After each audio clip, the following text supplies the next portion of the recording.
What's happening, boys and girls? How the devil are we? Shanksy here! And today, we have got a special video for you. Phasmophobia is taking the gaming world by storm. But today, an in-real-life ghost hunter, that is me, is going to break down all the tips, the tricks, and equipment that we use in-game and compare it to equipment that we use in real life as well on public events. Now, the purpose of this video is, one, to get you to better understand the equipment that you're going to be able to use in game and how to use it, and two, if you do ever go to a real life ghost hunt, know what type of equipment you'll be using on the night. So, without further ado, let's get into it. But first, intro.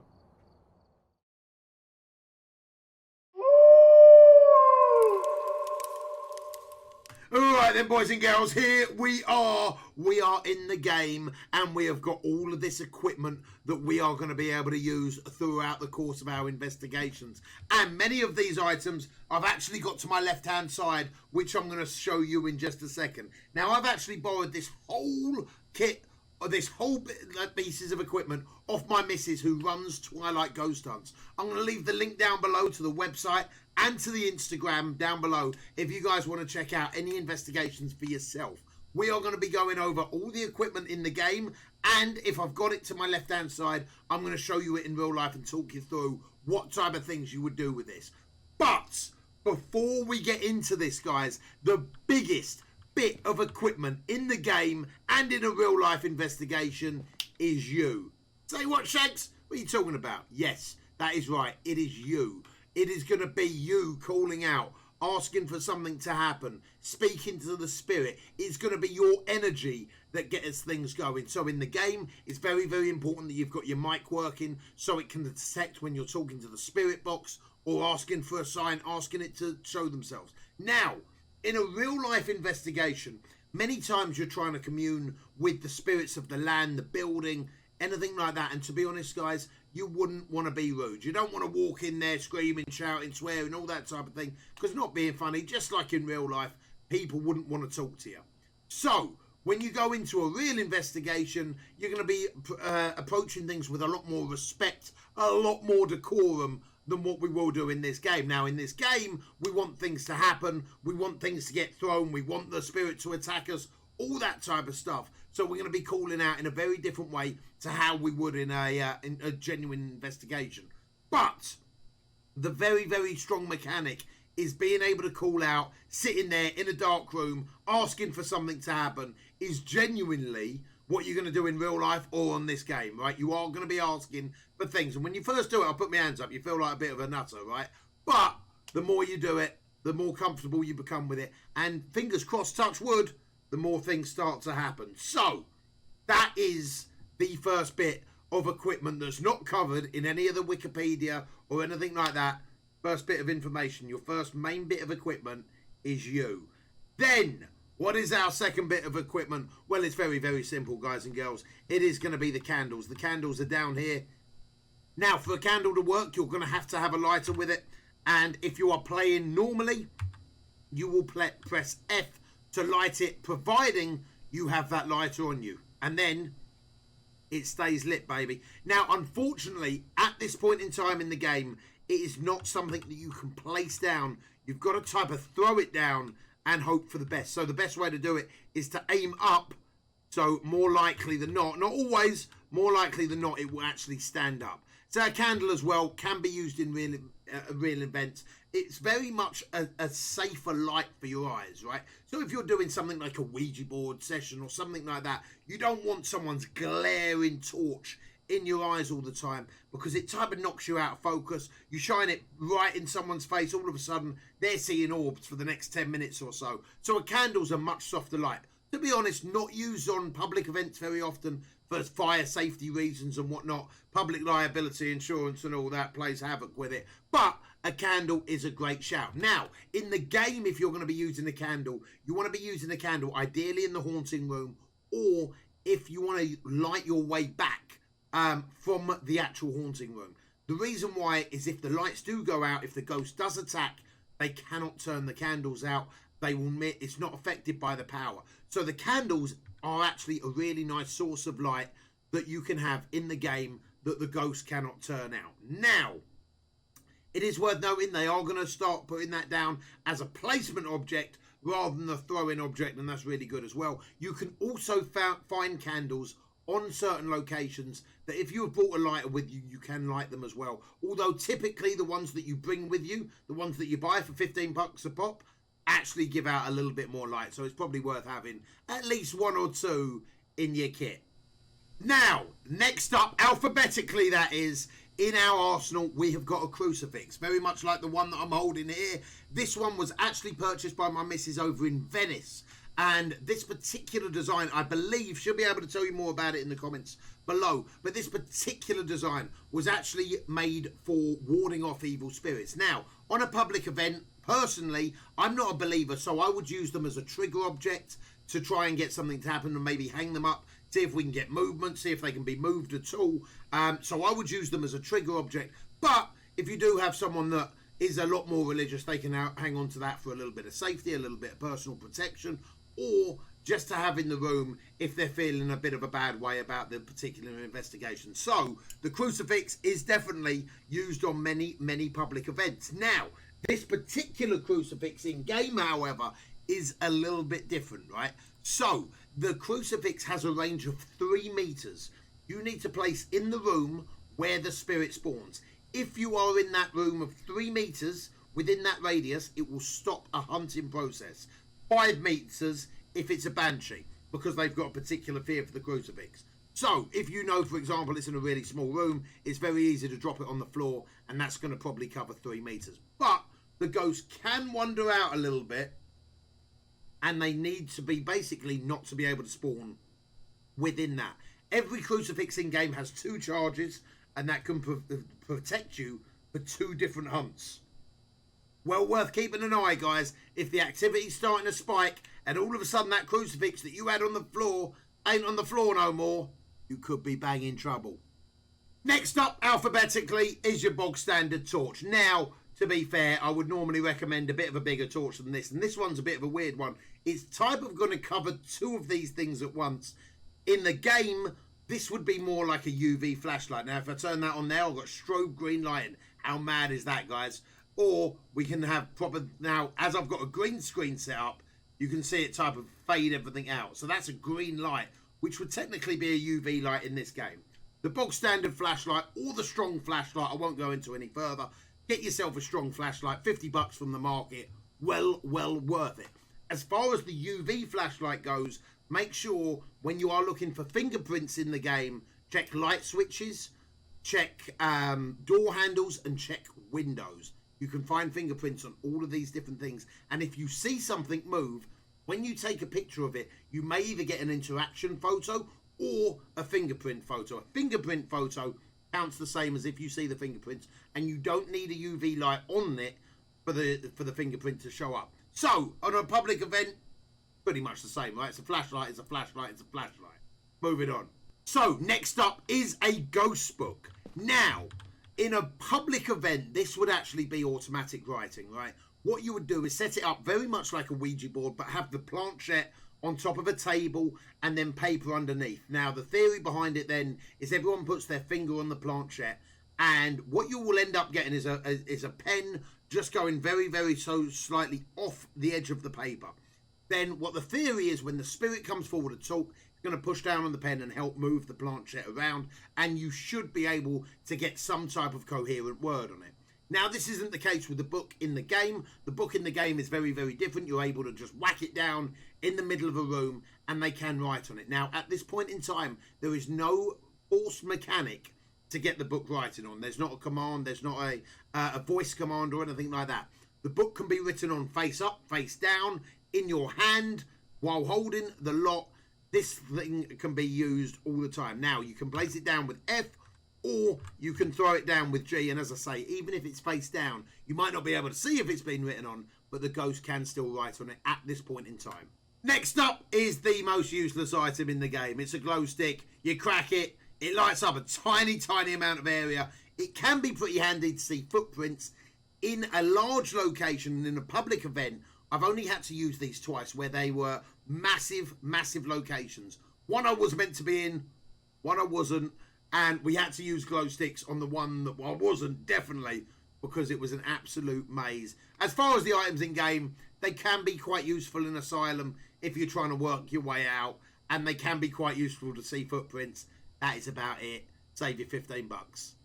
Alright, next up is your head-mounted camera. Now, I've not used any of these on a public event before. If you were doing more of a private investigation, these could actually be a very useful tool, depending on the location that you're going on, with some type of wide-angle lens would be really, really good. Obviously, a camera with night vision, beautiful. In the game, they are very, very good for the larger locations, without a shadow of a doubt. Now, it's very much like looking through the camera over there. If you whack it on your head, it doesn't take up an item slot at all. And then you can see anything that they're seeing on the camera. Now, with night vision, with the lights on, we're not going to be able to see anything. But if you're looking for ghost orbs, these head-mounted cameras are very, very handy. Another beautiful thing about this one is if you get someone to stand in the corner of a room and slowly scan the room, it saves you having to go all the way back downstairs, whacking on a camera and a tripod to get back up there. So, I do like a head-mounted camera in this game. Alright, next up is the infrared light sensor. Now, I've got to be honest, guys, I think this item definitely needs a bit of a buff in game. At this point in time, it's relatively useless. On a public event, it's very, very cool. I won't be able to show you this. This is basically a very similar model to that without a detection thing in it. You would normally set this up on a tripod. Now, unfortunately, I won't be able to show you that, but you can see the green light clipping into the camera. Now, what that will do, I don't know if you guys have ever seen Paranormal Activity 4, when they do the Xbox Connect thing, and there's green lights everywhere, green dots everywhere. This is basically what that does. That is basically what that's meant to do. It needs a buff for the money it costs in the game, without a shadow of a doubt. On a public event, it's a great deal of fun for lighting up large areas and to see if anything's moving. Sometimes, especially when working in the dark on a public event, you can think, oh, hang on, am I seeing something move over there? Is that a trick of my mind? What's going on over there? And this is a great way to light the area up without actually fully lighting the area up. And if anything does break the beams, it's a lot easier to work out what it is. So, on a public event, it's absolutely great. In the game, needs a bit of work, baby. It's one of the most expensive items in the game at the moment. I think actually the most expensive item in the game, which is a motion sensor. Now, a motion sensor, you would pick it up like so, walk over to a wall, and then place it by pressing F. Now, it must be below eye height, so below head height for it to work, right? Waist height is the safest way to go, just in case the spirit is particularly small. Waist height is definitely the safest way to set these up. Then it's super cool. It then shows up as a red line on the camera, and if anything triggers it, it then turns into a green line and it sends that information back to the truck. It's very, very handy to have in the game. Not to mention, it is very often an objective as well, but later on in the game on certain missions. Now, as far as a public event goes, there's a couple of items that we have that are fairly similar. This one, for example, is like a little music box. Now, I'm going to be able to turn it on, but I won't be able to turn it off because obviously I'm moving it and you'll hear the motion. But if you can hear that ever so slightly, this will basically be placed at a distance from us. Say if we're doing a session over here, we'll place that a little bit away from us so we can still hear it, we can still see it, and if anything approaches it, that will set off the music. Very similar to a REM pod. And this is one of the items that I would love to see in game as well. As so, the antenna comes up. Now, I don't have batteries in this one at the moment, but if I did, if anything was approaching it, you would see different lights flashing up on the top the closer something got to it. And again, it would emit a sound. This can pick up on EMF, temperature change as well. This can do a lot of things, and I would love to see a REM pod, very much like a motion sensor, being implemented in the game. I think that would be sweet. Is the parabolic microphone. Now, this would normally display sounds of 0.00.00, and to be honest, it's such a finicky item at this point in time. Again, another item that I really feel like needs a bit of a buff to make it a little bit more useful. When you've got something like the thermometer, which is amazing, the parabolic microphone does leave a little bit to be desired. Now, normally you're looking between sounds of 10 and 15. It can scan through large distances. It can give you a little bit more of awareness of your surroundings. But for the price and for its usability, I don't think it's a great item in the game at the moment. Now, we use similar types of things on public events anything from hearing aids, any type of device really that will help boost your hearing is not a bad thing, especially when doing things like Spirit Box / Frank's Box, which is the same thing, or going around locations when you're calling out trying to do a watch and wait situation. So hearing enhancements are definitely used on many different events. But as far as in the game goes, this parabolic microphone needs a bit of love, baby. Right, next up is the old photo camera, of course used on tons of events. Literally, point, click. Most people use their phones on public events as long as they put them onto aeroplane mode, because if they don't put it into aeroplane mode, it will play havoc with some of the other items in the hunt without a shadow of a doubt. Now, you don't need to worry about that in game. It's more of a point and click. Take photos of anything paranormal, any sounds that you hear in that direction, and of course of the spirit itself. Tons of extra money to be earned from good photos. Really worth having, guys. Now, one thing that you can't do with this type of camera is take a picture of orbs, where on public events or in a real life ghost hunt situation, you can actually pick up orbs on a camera in a still such as that. But more than likely, it's normally dust, moisture, or one of the above. So not all the time it's going to be spirit, not all the time it's going to be like that at all, but it does get picked up on photo cameras, and that would be quite cool to see that being put into this game as well. So you don't always need to have the video camera. I think that'd be a right result, right? But other than that, very simple, point and shoot, point and click, baby, done and dusted. Now I'll put my hands up, guys and girls. This next item I have never used on an investigation ever. It is your salt, baby. Your table salt. Now, if you've ever seen Supernatural, Sam and Dean and all that, you know they know how to use the salt. You ever seen Paranormal Activity where they place the salt down or the talcum powder down? It's pretty much that idea, right? So in the game, the spirit will walk through the salt. Now, all spirits, all of them in the game, will interact with the salt. Now, the only difference is Wraith will not use footprints afterwards. So, the only time your glow stick comes in handy is you put your salt down. All of a sudden, you notice that's broken. Now, that UV light will actually show the footprints there. Now, I can't make the footprints myself. It's got to be the ghost that walks through it. And if they do, they will leave footprints apart from the Wraith. Another great way to work out what it is you're dealing with. But, yeah, as far as salt goes in an investigation, not that I've ever used, baby. All right, next up in the game is smudge sticks. Right, so this is actually a real-life thing that I use in events. This is normally either incense sticks or sage that is bundled together. Now, I've never actually used this on an investigation myself. I believe my missus has many times, but personally, it's not the type of thing that I like to do. I like to do a lot more of the techie stuff or a lot more physical experiments.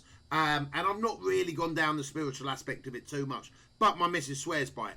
So, in the game, these are the smudge sticks. Now, to activate them, you will need a lighter. You press F to activate them and they will smoke for roughly 15 seconds. You can throw them on the ground as well. If the spirit is nearby, increased activity can be expected momentarily, and then the ghost will not be able to enter a hunt for 90 seconds. Now, this will not stop a hunt though if it's already going on. If you already get hunted and you're lucky enough to have smudge sticks on you, if you're the one being chased, again, you press F, you type and leave them behind. That will make the ghost stop the chase and wander around for about 6 seconds. All right? It will give you that 6 seconds leeway to try and get away, unless it's a Yuri. If it's a Yuri, it will give you 90 seconds leeway to get away, and therefore you're pretty much good as gold. You can get out of danger on that one, right? So, smudge sticks in the game, normally an objective, super worth having in the game. Make sure you carry a lighter. Next up are these little beauties, the sound sensors. Now, the sound sensors work fairly similar to a motion sensor where you place them on the wall, but they're going to give you a much larger coverage than the motion sensor. When you go in there, you'll then be able to see highlights of yellow. In fact, I'm going to place some now and show you what I mean. There you go. So I've just placed 2 in the building right now. So you can see everywhere that's yellow is now covered by a sound sensor. This is also going to give me this here on the right hand side of that, where the sound sensors are going off. So we've got slight noise in the hallway, nothing in the living room, and they are the sensors now that are set up. Very, very handy in the larger areas, not so useful in your smaller places. So next up is a spirit box, otherwise known as a Frank's box. Now, what a Frank's box slash spirit box is basically a radio device that scans through airwaves really quickly. Now, these are really good in locations that you can't get any radio signal. Now, if you want to have a little look at how well they've done on this as well, this is actually the exact same model that is in game, up to the lettering. The P7, B7, I don't know if my camera's picking it up properly, but this is the exact same model. And again, it scans the airwaves, the radio waves super quickly. But it's not meant to stick on any one particular station. Almost like a constant scan, which creates that type of static slash white noise that will allow spirit to talk through it. Now, in the game at the moment, there is only that one mechanical voice.